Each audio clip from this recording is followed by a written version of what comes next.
ball movement, more assists. You got it tonight. Just how pleased were you with kind of the offense's bounce back and what kind of keyed the offense tonight?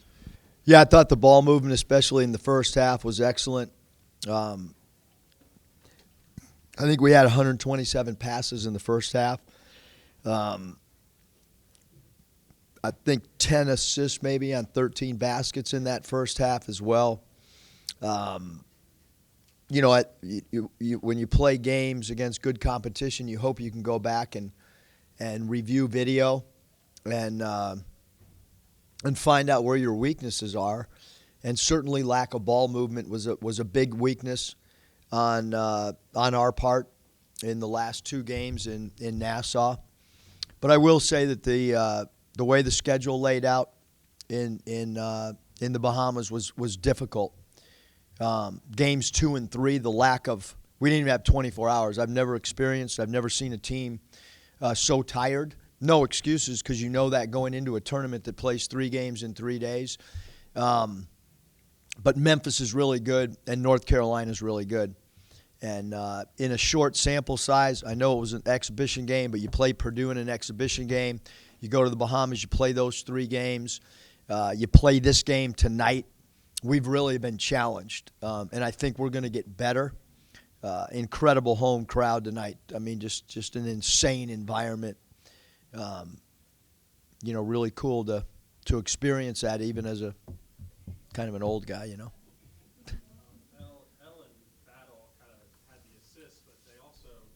Vantage point really kind of stepped up on defense tonight. What did you make of them kind of grinding on that end of the floor? Yeah, I thought defensively they were better. We still need more from both of them defensively. I think they both can improve. We don't want Battle fouling a three-point shooter late. I think Al can keep the ball in front of him a little bit better. Thought Blocker's defense was awesome. It's a tough position to – you're trying to break a press. The team's down, and they're,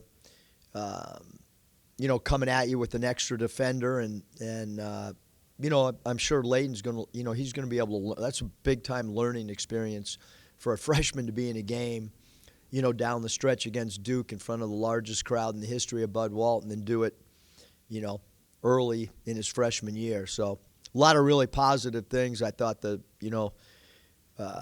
execution of the game plan tonight was a 10 out of 10, especially when Mitchell was in the game and we had an extra defender at the rim or a goalie. And I thought it might have altered their rotation from what we've seen in the past.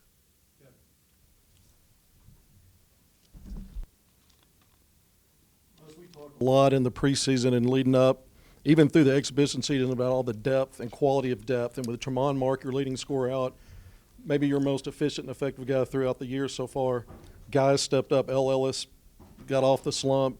Davenport had a multiple three-point night in the first half, and then Chandler Lawson looked like he did against Purdue. Tell me what your thoughts are about your depth and the quality of it. Well, tonight, when you look at the bench points, 36-9, I think, Kevin, that was a big part of tonight's win, because when you're down your leading scorer and your bench goes out and outscores an opponent like that's that talented, with a full roster, I think that it's pretty clear that we do have some depth, and I thought that Davenport's 2 threes were crucial. I thought Blocker's dribble drives, and then I thought Mitchell did a great job with 6 points in 9 minutes on his rolls and finishes around the rim. Follow up on that, talking about Battle, I think it's his 4th 21-point game, and then the 5 rebounds and 5 assists coming off the bench. Yeah, I thought his assists were probably the most impressive thing. He drew extra defenders. We ran a couple isolation plays for him. He did a good job of reading the defense and reading the extra help. And his rebounds, really important. We need, like Davenport, we need JD to rebound a little bit for us to be able to extend his minutes, because he can certainly stretch the defense out with his three-point shooting. So, with each of our guys, there's areas that each guy still got to get a lot better at for us to reach our potential. didn't have any points in the Bahamas. I don't think he had any assists.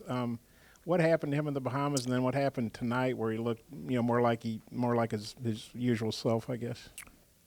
Well, he didn't get a lot of he was 0 for 10 over there, and I didn't think that we were doing the things that that I wanted to do from a ball movement standpoint, and so you hope that players can learn and sit back and evaluate. So I thought he was great. I mean, I don't know if he turned the ball over at all the whole game. I mean, I think tonight he started the game off 0 for 4 because I remember whispering to my son, he's 0 for 14 his last 14 attempts, and I got to make a decision. But I do think it's clear that when L plays good, we're a much better team. So whether I have to, stick with him if he's struggling in a game, that might be the case, and try to let him play through it a little bit more maybe than I did in the Bahamas. Mark out. You needed L, other guys, but how big was it that L responded with you guys down your leading scorer? Well, that was a big part of the reason that we changed the starting lineup like we did is because of T. Mark being out. So Layden did a great job, in Nassau, but there's no way we're going to win tonight's game without L picking up some of T. Mark's points. There's no way that we were going to win tonight without Davenport making 1 or 2 threes. So that's why we started those 2 players, and obviously we made a change at center too. So a lot of changing of the starting lineup from what we saw our last game against North Carolina. Coach, it seems like Chandler Lawson's 2 best games maybe have been against Purdue and now Duke, facing a couple of All-Americans. Just what have you made of his performances in those games, and what's enabled him to elevate his game in these matchups? Well, I think it's, against a 7-foot or a 6'11 plus player, he does a great job of walling up. I think he's a really deceptive shot blocker. He's done a good job for us going vertical. And, sometimes, you play some of these other teams and they're, smaller. And the great thing is, we're gonna run into a lot of real, big guys in our league that can score with their back to the basket and can score around the rim. So we're going to need, the shots blocked to play Duke and have 10 blocks is impressive. Remembering, but Brazil, before his injury last year, I don't feel like he was rebounding the ball quite like what he's done this year. Is that an accurate assessment? Like, is he a better rebounder for you this year? I think so. Look, I told him the other day, like, I think he's capable of having like 20 every night. He had 11 tonight. That's really good, but, I think he should have more because of his leaping ability, his hands, his timing. So, yeah, his stat line's awesome, but I think he's got potential in his body to get more. Bounce back from TB after going scoreless Friday, and then with Caliph and the 5 assists, do y'all see that vision from him where he finds like maybe the weak side corner off the dribble? Do y'all see that behind closed doors a lot? Not really, because we never go live.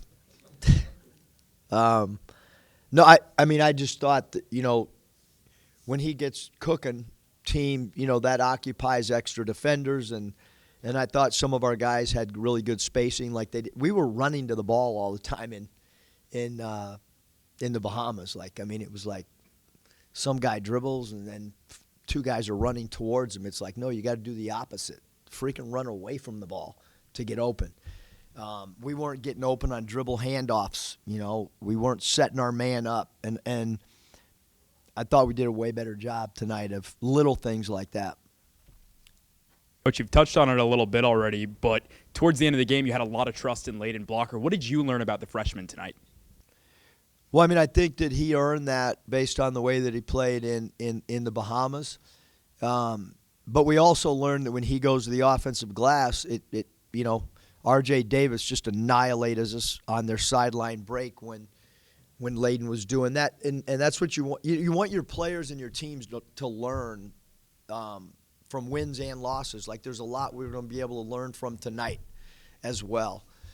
But the thing with Layden is toughness, competitiveness, and no fear. I mean, those three categories, he's an A+. And then he's got areas that he's got to continue to get better on, which he will through experience and through work. See T. Markup moving around even though he wasn't able to play. I guess, how is he doing? Is there any idea what the next several days might look like for him? Yeah, I mean, the injury is the back is feeling better.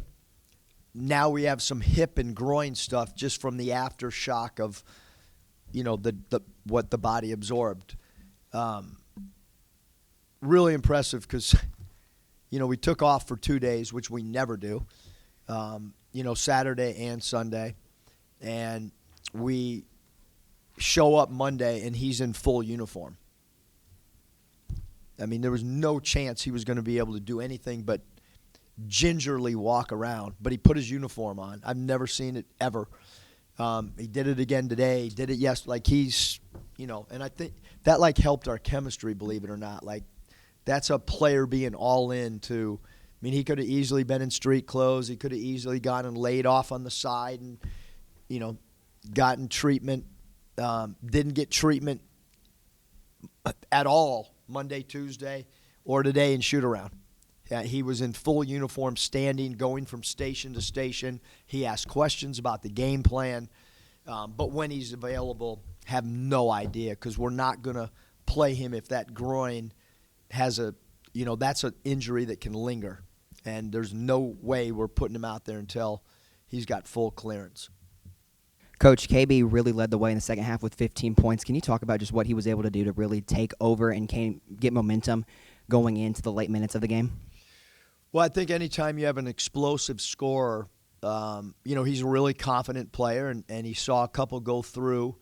And, if you look at, the nation's best free throw attempt players and free throw make players, he's in the top 10 or top 12 in the country. And then he's got great range on his three ball. And we wanted the ball in his hands, obviously. With you look at, KB's point total as well as his assists. I mean, pretty impressive numbers. Eric, that was your 100th victory. I don't know if you even realize it with all the craziness, but 100th where? Here. Okay. 100th at Arkansas. I mean, to have, you I did. got 100 in the G League. I got 100 here. I've been a lot of places. Okay. I don't know what 100. Yeah, I'll try to add up all your wins. Maybe Mike can help you with that. But just do it in such a memorable way. What did that mean to you? You know what? Hunter never gave me a ball. Now that I'm thinking about it, I think at Nevada, Doug Knuth gave me a ball with the 100 wins. I got to check with Hunter on that. I guess he's been occupied of late. To do it in that kind, you didn't beat nowhere state. You beat Duke. Honestly, I had no idea until someone told me. I don't know if someone told me. I had no idea, honestly, going into the game. Speaking of wins, he only had 4 last year, and that tonight was his 5th, and he's from Durham. What do you think this game meant to him? Probably a lot. I think that, anytime you play a team or a program that's even in proximity of, where you're from, I think it means something. And obviously, playing at Louisville, same conference, it probably meant a lot to him. But I mean, I'm not gonna lie to you, Bob, and tell you that I talked to him about it because I really don't care. Just wanted to figure out a way to win. So I never asked him about Durham or. You mentioned kind of the tough schedule that y'all have played so far. It probably feels weird to y'all, but y'all have a week off or close to a week off before y'all's next game. Just what will y'all do? Blame that on Ruda. I mean, why we're not playing on the weekend, I really don't know. Yeah. But yeah, what does the next couple days look like for the team? I know a lot of film. A lot of areas to get better. I mean, we'll probably send our guys stuff tomorrow, and we had some guys play some heavy minutes in a physical game, so probably get back at it Friday, I guess. Coach, I remember talking to you after the Auburn game a few years ago and just talking about how the thrill and the joy of a great victory, especially at home, never goes away. Know there's stuff to clean up after today, but, I mean, do you still get the same rush that you did, like you said, in the G League and here and there, early Arkansas, after a night like tonight? Well, there's no environments like that in the G League.